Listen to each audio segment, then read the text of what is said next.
வணக்கம். இது வழக்கு.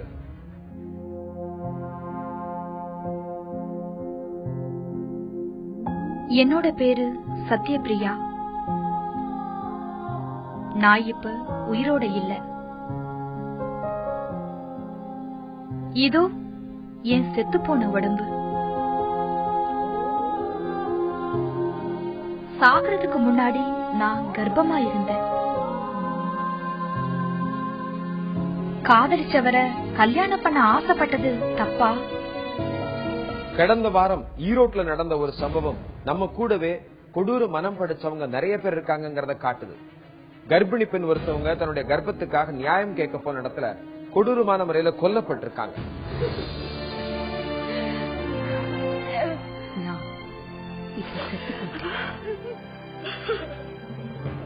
தலையில கழுத்துல மாறி மாறி இறக்கும் இல்லாம என்ன வெட்டினாங்க. தடுத்து பார்த்தேன், எந்த பிரயோஜனமும் இல்ல. எனக்கு ஏன் இந்த நிலைமை? நான் அப்படி என்ன தப்பு செஞ்சேன்? என் பேரு சத்யபிரியா. கொல்லும்பாளையத்தை சேர்ந்தனா அன்னைக்கு ஈரோடு மாவட்ட காவல் அலுவலகத்துக்கு என் அம்மாவோட வந்தேன். எனக்கு அன்னைக்கு ரொம்ப மயக்கமா இருந்தது. ஏன்னா சமீபத்துலதான் நான் கர்ப்பத்தை கலைச்சிருந்தேன். கல்யாணம் ஆகாதனா ரகுநாத் அப்படிங்கிறவரை காதலிச்சேன். 3 வருஷ காதல், ஊடல் கூடல்னு பட்டாம்பூச்சியா நாங்க பறந்தோம். நீ இல்லன்னு நான் செத்துருவேன்னு பல முறை என்கிட்ட ரகு சொல்லிட்டான். இல்ல நீ இல்லன்னா நான் செத்துருவேன், நீ செத்து போன அது காரணம் நான் தான் அப்படின்னு சொல்லி எல்லாத்துக்கும் எவிடன்ஸ் என்கிட்ட தெரியும். ஒரு கட்டத்துல 2 பேரும் படுக்கைய பகிர்ந்துகிட்டோம். இப்ப திடீர்னு அப்பா கல்யாணத்துக்கு ஒத்துக்க மறுக்கிறாரு அப்படிங்கிறான். இத கேட்ட பிறகு என்னால சாப்பிட முடியல, தூங்க முடியல, பைத்திய மாதிரி அலைஞ்சேன். எனக்கு யாராவது உதவி செய்வாங்களான்னு எதிர்பார்த்தேன். ஏன்னா ரகுவ மறந்துடுன்னு என்கிட்ட சிலர் மிரட்டினாங்க. அதுல ஒருத்தர் என்ன வெட்டிட்டாரு. பொங்குராஜா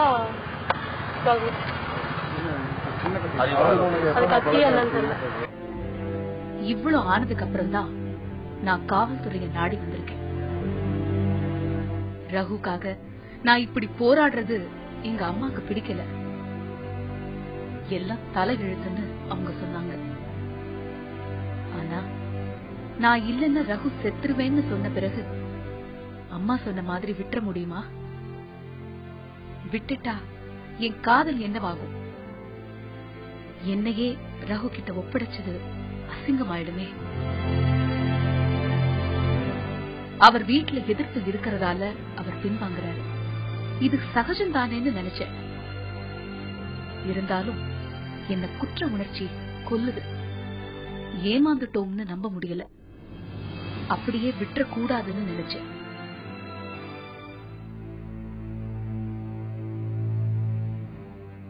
எனக்கு அப்படி நடக்கும்னு தோணல.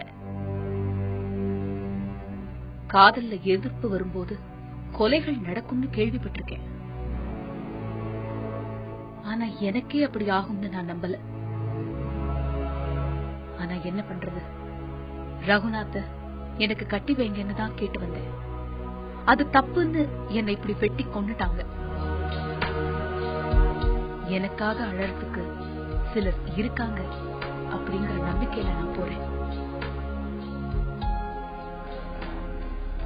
ஈரோட்டில் சத்யபிரியா வெட்டி கொல்லப்பட்ட சம்பவம் பெரும் பரபரப்பை ஏற்படுத்தியுள்ளது. காதலித்து ஏமாற்றிவிட்ட நபரை திருமணம் செய்ய ஆசைப்பட்டவருக்கா இந்த கதி என பலரும் போராட்டத்தில் ஈடுபட்டுள்ளனர். திருமணம் சொல்லி இந்த பிள்ளை நிறைய பேர் கேட்கும்போது கடந்த ஞாயிற்றுக்கிழமை வரவங்களை வெட்டி அடிச்சும் கொலை பண்ணிட்டாங்க. இதை நாங்கள் கண்மையாக கண்டிக்கிறோம். காவல்துறை சத்யபிரியாவின் புகாரை அலட்சியப்படுத்தியதால்தான் இக்கொலை சம்பவம் நடந்ததாக குற்றச்சாட்டு எழுந்துள்ளது. இந்த பொண்ணு கிட்டத்தட்ட 3 மாசமாகவே எஸ்டியில கொண்டு எல்லா காவல்துறையிலையும் அந்த காவல் நிலையங்களையும் புகார் கொடுத்துருக்கு இது சம்பந்தமா நடவடிக்கை சொல்லி. ஆனா இவங்க நடவடிக்கை எடுத்திருந்தா இந்த பொண்ணு உயிரோட காப்பாற்றப்பட்டிருக்கலாம். காவல்துறை இந்த சம்பவம் குறித்து விசாரணை நடத்தியுள்ளது. இதில் சத்யபிரியாவை கொலை செய்ததாக ரகுநாத்தின் தந்தை ஈஸ்வரனை கைது செய்துள்ளனர். ரகுநாத்தும் சத்யபிரியாவும் வெவ்வேறு ஜாதி என்பதால் இந்த கொலை நடந்திருக்கிறது என சொல்லப்படுகிறது. சத்யபிரியா கொலையை கண்டித்தும் மேலும் சிலரை கைது செய்ய கோரியும் கடையடைப்பு மற்றும் கருப்பு கொடி ஆர்ப்பாட்டமும் நடைபெற்றுள்ளது. அந்த பொண்ணோட மரணத்துக்கு நியாயம் கேட்டேன். உண்மையான குற்றவாளிகளை கைது செய்ய கோரியும் இன்னைக்கு தமிழ்நாடு சௌர தொழிலாளர் சங்கத்தின் சார்பாகவும் பல்வேறு அமைப்புகளின் சார்பாக ஏற்பாடு பண்ணிட்டு இருக்கோம். இதற்கிடையே சத்யபிரியா கொலை சம்பவத்தில் தேவையில்லா பிரச்சினைகளை சிலர் கிளப்புவதாக மற்றொரு தரப்பினர் குற்றம் சாட்டியிருக்கின்றனர். இந்த மாதிரி தமிழகத்திலே ஆங்காங்கு தவிர்க்க முடியாத சில சூழ்நிலையிலே சம்பவங்கள் நடைபெறுவது சகஜமான விஷயங்கள். ஆனால் அது சட்டப்பிரகாரம் மனிதாபிமானம் தவறாக இருந்தால் அது காவல்துறை நீதித்துறை கடுமையான நடவடிக்கை எடுத்து தண்டனை கொடுக்க வேண்டும். அதிலே மாற்று கருத்து கிடையாது.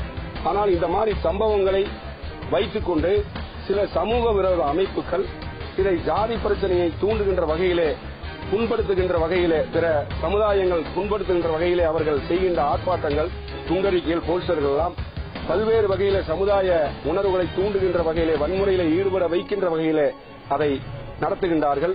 அதை நாங்கள் கண்டித்து இந்த மாவட்ட காவல்துறை அலுவலரிடத்திலே மனு கொடுத்திருக்கின்றோம்.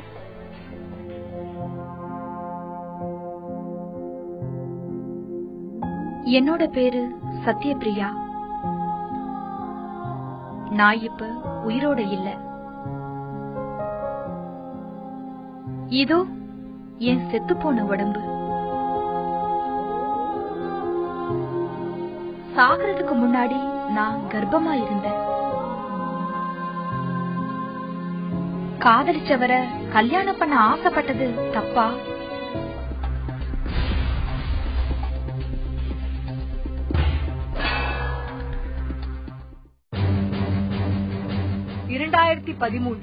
மார்ச் 27ஆம் தேதி திண்டுக்கல் மாவட்ட நீதிமன்றம் அருகே பட்ட பகலில் நடந்த இந்த வெடிகுண்டு வீச்சு சம்பவத்தில் முதலில் என்ன நடந்தது என்பது ஒருவருக்கும் புரியவில்லை.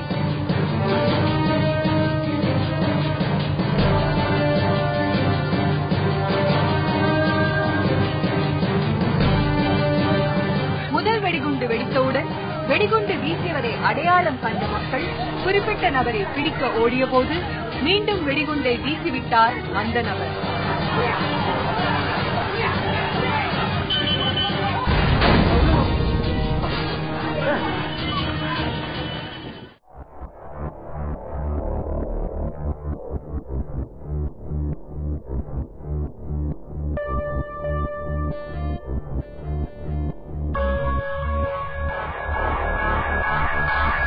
இதற்கிடையே வெடிகுண்டு வீசப்பட்ட 5வது நிமிடம் திண்டுக்கல் போலீஸ் நிலையத்தில் தஞ்சமடைந்தார் ஒன்றிய கவுன்சிலர் முத்துப்பாண்டி என்பவர்.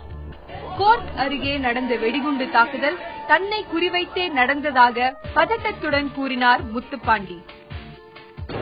காலையில் கரெக்டாக 10:30 மணிக்கு 3ஆம் நம்பர் கோர்ட்டில் நடராஜனோட அப்பாவோட கேஸ் வாயிலாச்சு ஆஃபீஸ் சம்மன் சொல்லப்போ மேட்ச் பண்ணாலும் அந்த விஷயமா வந்தோம். வந்து வரது கொஞ்சம் நேரம் மனு போட்டு நேரம் வீடியோ பார்த்து ஒன்றிய கவுன்சிலர் மக்களுக்கு தண்ணீர் பிரச்சனை இருந்துச்சு. அது விஷயமா மனு கொடுக்குன்னு சொன்னாரு. மனு போயிட்டு மனு தயார் பண்ணி எழுதி கொண்டு போய் வீடியோ கொடுத்துட்டு வெளியே வந்துருக்கோம். பிரஸ் கிளப் தாண்டி வரும் ரைட் சைடில் காரில் பாஸ் ஸ்டாண்ட் பக்கத்து எதிர்த்துல இருந்து பாம்பு அடிச்சாங்க. ஒரு 10 பேர் இருப்பாங்க, 8 பேர் இருப்பாங்க. தெரிஞ்சாங்க நாங்கள் வீட்டுக்கு ஸ்டேஷன். 2012ஆம் ஆண்டு ஜனவரி மாதம் 10ஆம் தேதி தேவேந்திர குல வேளாளர் கூட்டமைப்பு தலைவர் பசுபதி பாண்டியன் கொல்லப்பட்டார். இதில் 7வது குற்றவாளியாக சேர்க்கப்பட்டிருந்தார் முத்துப்பாண்டி. முத்துப்பாண்டி 2 முறை குண்டர் தடுப்பு சட்டத்தில் கைது செய்யப்பட்டிருந்தார். கொலை, வழிப்பறி வழக்குகள் இவர் மீது இருந்தன. இருந்தும் ஒன்றிய கவுன்சிலராக சுயேட்சையாக போட்டியிட்டு வெற்றி பெற்றிருந்தார் இவர். திண்டுக்கல் கோர்ட் அருகே நடந்த இந்த சம்பவம் பசுபதி பாண்டியனின் கொலைக்கு பழிவாங்கும் நோக்கத்துடன் நடந்திருக்கலாம் என்று கருதுகின்றனர் காவல்துறையினர். முத்துப்பாண்டியை கொலை செய்ய நடக்கும் 4வது முயற்சியாக திண்டுக்கல் சம்பவம் பார்க்கப்பட்டது. 2014 ஏப்ரல் மாதம் 14ஆம் தேதி முத்துப்பாண்டியின் போராட்டம் முடிவுக்கு வந்த நாள். ஆம், மதுரை அழகர் கோயில் வளாகத்தில் கொடூரமாக வெட்டிக் கொல்லப்பட்டிருந்தார் முத்துப்பாண்டி. புத்தாண்டை கொண்டாட நண்பர்களுடன் அழகர் கோவில் வளாகத்தில் தங்கியிருந்த போது 5 பேர் கும்பல் இவரை வெட்டி சாய்த்துவிட்டது. இந்த சம்பவத்தில் கண்மணி என்பவரும் தாமரை செல்வன் என்பவரும் படுகாயத்துடன் தப்பித்தனர். இதில் அதிர்ச்சி என்னவென்றால், முத்துப்பாண்டியை கொலை செய்வதற்கு முன்பு அவருடைய எதிரிகள் 18ஆம் படி கருப்பண்ணசாமி முன்பு அருவாளை வைத்து பூஜை செய்ததாக திடுக்கிடும் தகவலும் வெளியானது. சமீப காலத்தில் அரசியலில் தீவிரமாக செயல்பட்ட முத்துப்பாண்டி பகுஜன் சமாஜ் கட்சியின் மாவட்ட நிர்வாகியாக பதவி வகித்து வந்தது குறிப்பிடத்தக்கது.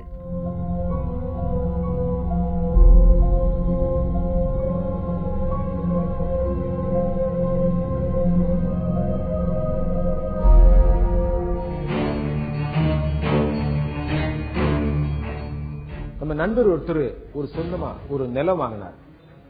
அது அவர் வெளியூர்ல வேலை பார்த்ததுனால அடிக்கடி போய் அந்த நிலத்தை கவனிக்க முடியல.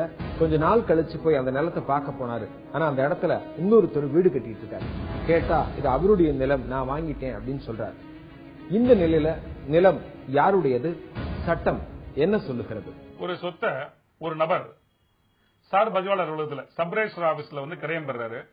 அதற்கான முத்திரைத்தாள், அதற்கான கட்டணம் எல்லாமே அவர் கட்டிடுறாரு. அந்த சொத்து வந்து அந்த ஆவணத்தை பொறுத்து அவருடைய உரிமையாகி விடுகிறது. ஆனாலும் ஒரு காலகட்டத்துக்கு பின்னாடி அவருக்கு தெரிய வருகிறது, அந்த இடத்தினை பொறுத்து அதற்கான தீர்வை வரி எல்லாமே இன்னொரு நபர் கட்டிட்டு வராரு, பட்டா இன்னொருத்தருடைய பெயர்ல இருக்கிறது. அப்ப வந்து அந்த சொத்தினை பொறுத்து அந்த குழப்பங்கள் ஏற்பட்டு விடுகிறது. 2 பேர் உரிமை கோர்றாங்க.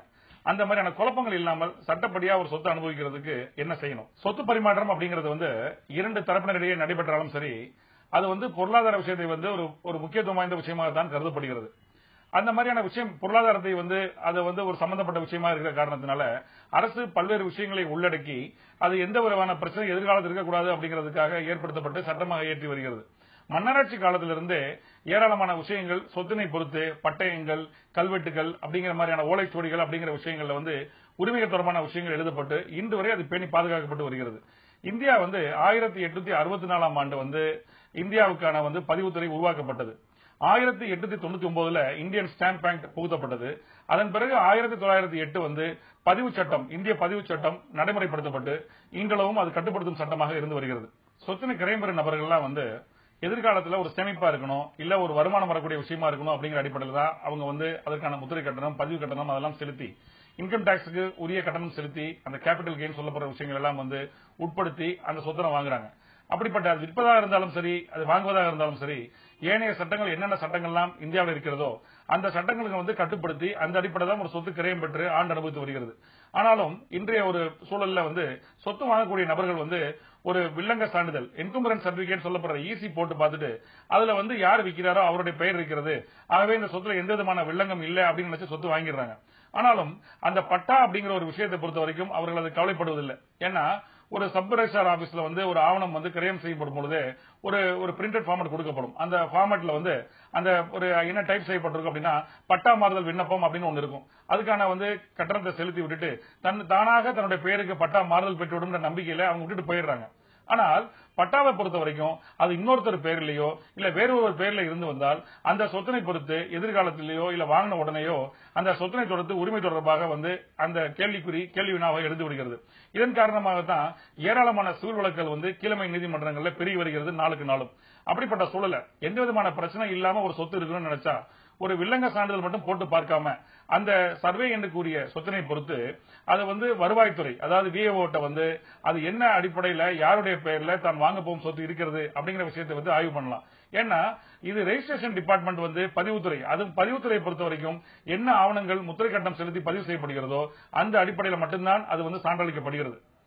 ஏன்னா ஏற்கனவே வாங்கிய ஒரு நபர் ஒரு ஆவணம் வச்சிருக்காரு, அது ஒரு பதிவு செய்யப்பட்ட ஆவணமாக இருக்கும் பொழுது அந்த அடிப்படையில பதிவுத்துறையால் ஒரு ஆவணம் கிரை ஆவணம் பதிவு செய்யப்படுகிறது. ஆனால் அதே நேரத்தில் ஒரு நபருக்கு பட்டா மட்டும்தான் இருக்கிறது, அது அவங்களுடைய அப்பா அம்மா மூதாதையருடைய பட்டாவா இருக்கும் பட்சத்தில் அவங்களுடைய இறப்பு சான்றிதழ், அவங்க எல்லா விதமான லீகல் ஏர் சர்டிபிகேட்டுகள்லாம் ப்ரொடியூஸ் பண்ணாங்க அப்படின்னா, தாக்கல் செஞ்சாங்கன்னா அந்த அடிப்படையிலையும் பதிவு துறை ரெஜிஸ்ட்ரேஷன் டிபார்ட்மெண்ட் ஆவணங்களை கிரைம் செய்து கொடுக்கிறது. அந்த பட்டாங்கிறத பொறுத்த வரைக்கும் அது எந்த புலையன், எந்த சர்வே நம்பர், அது எந்த கிராமத்தில் வருகிறது, நன்சை நிலமா புன்சை நிலமா, அதோட விஸ்தீர்ணம் என்ன, அந்த உரிமையாளர் பெயர் என்ன, அதனுடைய தீர்வு என்னங்கிற குறிப்பிடப்பட்டிருக்கும். சிட்டா என்பது என்னன்னா அந்த உரிமையாளருக்கு, அந்த நில சொந்தக்காரருக்கு என்ன மாதிரி நிலங்கள்லாம் இருக்கிறது, அது எவ்வளவு பரப்பளவு, அதனுடைய சர்வே எண் என்ன அப்படிங்கிற குறிப்பிடப்பட்டிருக்கும். அடங்கல் அப்படிங்கிறது அந்த கிராமத்தில் இருக்கக்கூடிய எல்லாருடைய சொத்துக்கள் என்ன, அது மொத்த சொத்துக்களுடைய தீர்வு என்ன, அதனுடைய சர்வே நம்பர் என்ன அப்படிங்கிற விவரங்கள்லாம் குறிப்பிடப்பட்டு அது எந்த பகுதியில் இந்த உரிமையாளருடைய நிலம் இருக்கிறது அப்படிங்கறது ஒரு காட்டும் ஆவணமாக இருந்து வருகிறது. ஆகவே இந்த மாதிரியான ஆவணங்கள் வச்சிருக்கிற அடிப்படை நோக்கம் என்ன அப்படின்னா, அந்த உரிமையை பொறுத்த வரைக்கும், ஒரு சொத்தினை பொறுத்த வரைக்கும் தீர்மானிக்கும் விஷயமாக இந்த பட்டா சிட்டா அடங்கல் இருந்து வருகிறது. அதன் காரணமாகத்தான் நீதிமன்றங்கள்ல பட்டா சிட்டா அடங்கல் சம்பந்தப்பட்ட விஷயங்கள் ஒருத்தர் பேர்ல இருந்தாலும் அந்த நிலம் கிரயம் பெற்று பதிவு செய்யப்பட்ட ரெஜிஸ்டர்ட் டாக்குமெண்ட்ஸ் பொறுத்த வரைக்கும் அந்த உரிமை இன்னொருத்தர் பேர்ல இருந்தாலும் தக்க சாட்சிகள் அடிப்படையில் அவங்க என்ன சான்றளிக்கிறாங்க, அந்த உரிமையை பொறுத்த வரைக்கும் தீர்வை யார் செலுத்தி இருக்கிறாரு, அந்த பட்டா சிட்டா அடங்கல் அப்படிங்கிற ரெவன்யூ டிபார்ட்மெண்ட்ஸ் டாக்குமெண்ட்ஸ் எல்லாம் யார் பேர்ல இருக்குங்கிறதெல்லாம் பார்த்து தான் நீதிமன்றம் தீர்ப்பளிக்கிறது. ஆகவே எந்த விதமான குழப்பங்கள் இல்லாமல் எதிர்காலத்தில் ஒரு சுதந்திரமாக, ஒரு சுயமாக ஒரு சொத்தை அனுபவிக்கணும், எந்த இடையூறு இல்லாமல் குறுக்கீடு இல்லாமல் ஒரு சொத்தை அனுபவிக்கணும்ன்ற ஒரு நினைக்கக்கூடிய நபர்களை பொறுத்த வரைக்கும் அவங்க ஈசி போட்டு மட்டும் பார்க்காம ரெவன்யூ டிபார்ட்மெண்ட்ல வருவாய்த்துறையில் இருக்கக்கூடிய பட்டா சிட்டா அடங்கல் வாங்கக்கூடிய நிலத்தினை பொறுத்த வரைக்கும் அது யார் பெயரில் இருக்கிறது அப்படிங்கிற விஷயங்களை பொறுத்து அதை பார்த்து வாங்குவது நலம் சார்ந்த விஷயமா இருக்கக்கூடும். ஏன்னா சமீபத்தில் உச்சநீதிமன்றத்தில் தமிழக முதல்வர் அவங்க ஜெயலலிதா அவர்கள் ஒரு வழக்கு தாக்கல் செஞ்சு கச்சத்தீவு தொடர்பாக தாக்கல் செய்யப்பட்ட வழக்கினை பொறுத்த வரைக்கும் அதுல பட்டாவாக அங்க ஆங்கிலேயர் ஆட்சி காலத்திலே சேதுபதி மன்னரிடம்தான் அந்த கச்சத்தீவுக்கான பட்டா, அவருடைய பெயர் தான் பட்டா இருந்தது அப்படிங்கிற விஷயத்தை அவங்க தாக்கல் செஞ்சிருக்கிறது பட்டா எப்படிப்பட்ட முக்கியத்துவம் வாய்ந்த ஆவணங்கிறத காட்டுகிறது.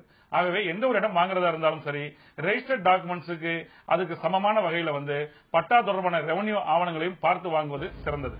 மீண்டும் வேறொரு வழக்கோடு உங்களை சந்திக்கிறேன். நன்றி, வணக்கம்.